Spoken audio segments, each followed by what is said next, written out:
الفيديو ده مهم لناس كتير، وموضوع تقريبا بيواجه الناس كلها. لو حاسس انك بيعدي عليك اوقات كتير في حياتك بتكون فيها خايف تاخد خطوة معينة لانك خايف انك تفشل في الخطوة دي، فالفيديو ده ليك. خلينا نعرف ايه هو الخوف من الفشل وازاي تتعامل معاه وتخليه نقطة تحول وقوة بدل ما يكون عائق ومشكلة قدامك. يلا بينا نبدأ.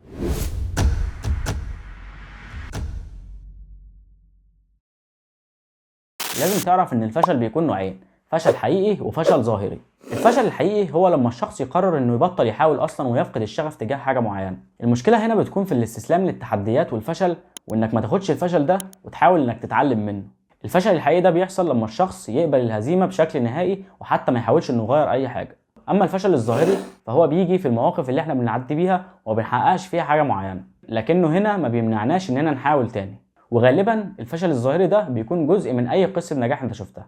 الفشل الظاهري ده بيخلينا نراجع خطواتنا ونفهم اكتر عن نقط قوتنا ونقط ضعفنا، وكمان بيكون فتره مؤقته وبتعدي مش فتره دايمه زي الفشل الحقيقي.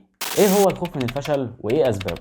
الخوف من الفشل في اي تجربه جديده بندخلها او تحدي جديد هو واحد من اكتر المشاعر اللي بتاثر فينا كبشر، واكيد كتير مننا بيواجه الاحساس ده في مراحل مختلفه في حياته. الفشل نفسه مش مشكله، ولكن الخوف منه هو اللي بيوقفنا عن اي حاجه جديده بنحتاج ان احنا ناخدها وبيخلينا دايما مترددين. خلينا اشرح لك الموضوع بشكل مفصل اكتر.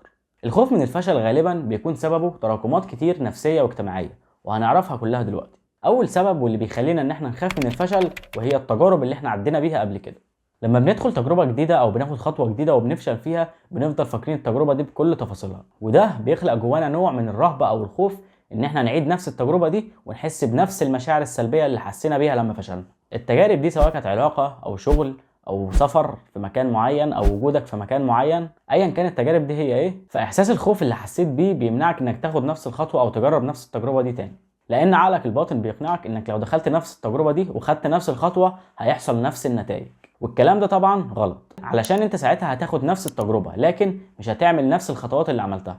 انت هتاخد نفس الخطوه وهتكون عارف ساعتها ايه الاخطاء اللي انت عملتها وهتتعلم منها، وبالتالي مش هتعملها في التجربه الجديده، وبالتالي برضو ده هيؤدي ان التجربه دي تنجح. تاني سبب واللي بيخلينا ان احنا نخاف من الفشل وهو الضغط من المجتمع، خصوصا لو حوالينا ناس بتتوقع دايما اننا نكون مثاليين وناجحين في اي خطوه جديده احنا بندخلها.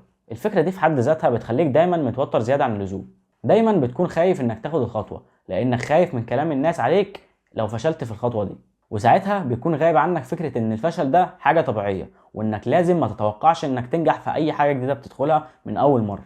السبب الثالث واللي بيخلينا ان احنا نخاف من الفشل وهو الخوف من الانتقادات. ناس كتير بتخاف تاخد خطوه جديده او خطوه مختلفه عليهم لمجرد ان هم خايفين من حكم الناس عليهم او ان حد ينتقد افعالهم او ارائهم، وده بيأثر بشكل كبير على ان هم ياخدوا القرار الصح، وبالتالي لما تكون واخد قرار مش سليم من الاول هتكون رايح للفشل برجلك. وهي دي النقطه هنا بتكون انك عارف ان القرار ده مش صح وانه مش هيظبط معاك، ورغم كده بتكون مصر عليه لمجرد انك خايف من كلام الناس. حتى لو فكرت مع نفسك كده كلام الناس نفعك بايه ساعتها، هتلاقي الاجابه ولا اي حاجه، وانت الوحيد الخسران. رابع سبب واللي بيخلينا ان احنا نخاف من الفشل وهو عدم الثقه بالنفس، والسبب ده بالذات يعتبر من اكبر الاسباب اللي بتغذي موضوع الخوف من الفشل. لما الشخص ما يكونش عنده ايمان بقدراته بيبدا لا اراديا كده يشكك في نفسه ويشكك في القرارات اللي هو بياخدها، وطبعا واكيد ده بيخليه يخاف انه ياخد تجارب جديده. الشعور ده ممكن يكون جاي من تجارب قبل كده او من ضغط من المجتمع زي ما اتكلمنا، ولكن لازم تكون عارف ان الثقه بالنفس دي مش حاجه مستحيل ان هي تتحقق. نقدر نبنيها عادي جدا من خلال ان احنا نركز على النجاحات الصغيره وان احنا نتعلم من الاخطاء اللي عملناها بدل ما نهرب منها، وانك يكون عندك بيئه واشخاص بيدعموك ويشجعوك بدل ما تخلي حواليك ناس ما بتعملش حاجه غير ان هي بتديك رسائل انك فاشل ومش هتقدر تعمل اي حاجه. وكمان لو اتعلمنا ان الفشل ده حاجه عاديه جدا ان هي تحصل وكمان من اسلوب الحياه، اظن ان دي هتكون خطوه كبيره جدا في اننا نبني ثقتنا بنفسنا مره ثانيه. طب ايه هي العلامات اللي لو ظهرت عليا اعرف ان انا بواجه المشكله دي واقدر احدد بالظبط انا باخد القرار ده علشان انا عاوز اخد القرار ده فعلا ولا انا واخده علشان خايف من كلام الناس زي ما اتكلمنا؟ ساعتها هيظهر عليك علامات زي التأجيل المستمر لأي حاجة المفروض تعملها، وعدم الثقة بالنفس زي ما قلنا، وكمان انك دايما متوتر ومضغوط. والضغط والتوتر دول بيجوا من نقطة انك لازم تعمل كل حاجة 100%، حتى ما ينفعش 99% علشان الناس مش هترضى ب 99%. انت في دماغك انك لازم تعمل كل حاجة 100%، وده في حد ذاته بيخلي عليك ضغط كبير.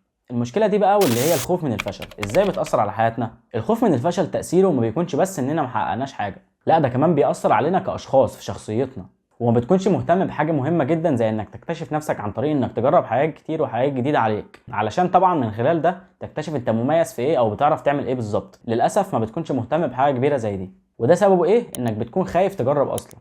وعلشان كده لو ما حاولتش انك تغير الموضوع ده في اقرب وقت، للاسف خليني اقول لك ما تتعشمش انك تعمل حاجه في حياتك. وعلشان كده برضه هنتكلم دلوقتي عن ازاي تغير نظرتك عن الخوف بشكل عام، وازاي تستغله لصالحك بدل ما يكون ضدك. اول خطوه وهي انك تتقبل الفشل ده كجزء من الحياه. لازم تبقى نظرتك عن الفشل انه حاجه عاديه، وحاجه عاديه جدا كمان ان هي تحصل، وكمان لو حصل مش هيكون في اي مشكله.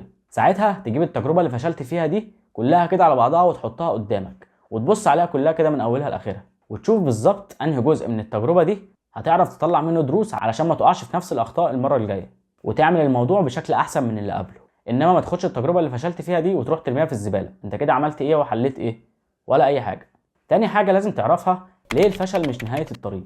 عاوزك تبص للفشل ده بانه ممكن يكون بدايه جديده لحاجه اكبر. لما تعدي مرحله فشل ده معناه انك خرجت من الكومفورت زون بتاعتك، ودي خطوه في حد ذاتها تستحق انك تكون مبسوط انك خدتها. الفشل مش غلط، بالعكس الغلط هو انك لما تفشل تستسلم للفشل ده وتتعلم منه وتكون عارف الطرق المناسبه ليك المره الجايه، وما تمشيش تاني في طرق انت عارف ان اخرتها مش هتنفعك ومش مناسبه ليك، ومع ذلك بتكمل فيها. تالت حاجه ولازم تتعلمها وهي تقييم المخاطر. وعلشان تتقن المهاره دي كويس، اول حاجه لازم تعملها لما تكون داخل على خطوه جديده او هتاخد قرار مهم هي انك تعرف كل الاحتمالات الموجوده سواء سلبيه او ايجابيه، وكمان تكون مستعد لاي حاجه هتحصل. لازم تسال نفسك ساعتها سؤالين: ايه هي اسوأ حاجه ممكن تحصل؟ وايه هي احسن حاجه ممكن تحصل؟ بعد ما خلاص عرفت كل الاحتمالات، تبدا تحط سيناريو لكل احتمال من الاحتمالات دي زي ما قلنا سواء حلو او وحش. لازم كمان ساعتها تفكر في مدى تاثير الفشل عليك لو حصل. هل الفشل لو حصل هنا هيأثر عليك بشكل كبير ولا هيأثر عليك بشكل مؤقت وخلاص هيروح؟ هتعرف يعني تتخطاه بسهوله بعد كده ولا لا؟ وهل القرار ده اصلا يستاهل انك تاخد المخاطره عشانه ولا لا من الاساس؟ لازم تفكر في النقطه دي كويس. لو ما فهمتش النقطه دي كويس عيدها تاني، ولو برضه لسه ما فهمتش فما تقلقش، كده كده هيكون في حلقه قريب عن موضوع تقييم المخاطر ده، بس حاول تفهمها دلوقتي بشكل مؤقت. الخوف من الفشل هو شعور طبيعي جدا، وكمان ممكن يكون جزء من تجربه كل واحد فينا، الا انه في الحقيقه هو فرصه جديده ان احنا نتعلم ونكتشف نفسنا اكتر، وكمان نكتشف انه مش نهايه الطريق، لان الفشل كده كده خطوه من خطوات الحياه العاديه، وكمان لازم يحصل علشان تعرف تحقق اي حاجه في حياتك. وعلشان تعرف تقلل الكلام ده لازم تحط كل حاجه في حجمها الطبيعي. يعني لو بصينا لاي موقف بشكل واقعي شويه هتلاقي ان معظم الحاجات اللي احنا بنخاف منها ما بتكونش بالحجم اللي احنا متخيلينه، وكمان احنا بنكون مدين الحاجه دي اكبر من حجمها بكتير. ولما نبدا ناخد خطوه حقيقيه فعلا ناحيه الحاجه دي، حتى لو الخطوه دي صغيره، بتلاقي نفسك عارف وقادر انك تعملها مش زي ما كنت فاكر خالص. في النهايه عاوزك تعرف ان الفشل ده مش بس درس تتعلم منه، لا ده دافع، وكمان دافع قوي جدا للنجاح. فكر كده ايه اللي ممكن تخسره لو ما حاولتش؟ اظن مفيش. طب فكر من ناحيه تانية ايه اللي ممكن تكسبه لو حاولت؟ اظن كتير لو بصيت للموضوع بالنظره اللي اتكلمنا عنها في حلقه النهارده. لازم تكون عارف ان التجربه نفسها هي اكبر مكسب، وان كده كده الفشل لازم يكون جزء منها. اتمنى تكون الحلقه دي فادتكم باي حاجه او طلعتوا منها باي معلومه تساعدكم في حياتكم. ولو عندك حد محتاج يسمع الكلام ده مهم جدا انك تشارك معاه الفيديو ده، وما تنسوش تتابعونا على السوشيال ميديا علشان تستفادوا من الكونتنت اللي بينزل هناك. انا مروان الوكيل، واختار نفسك دايما. سلام.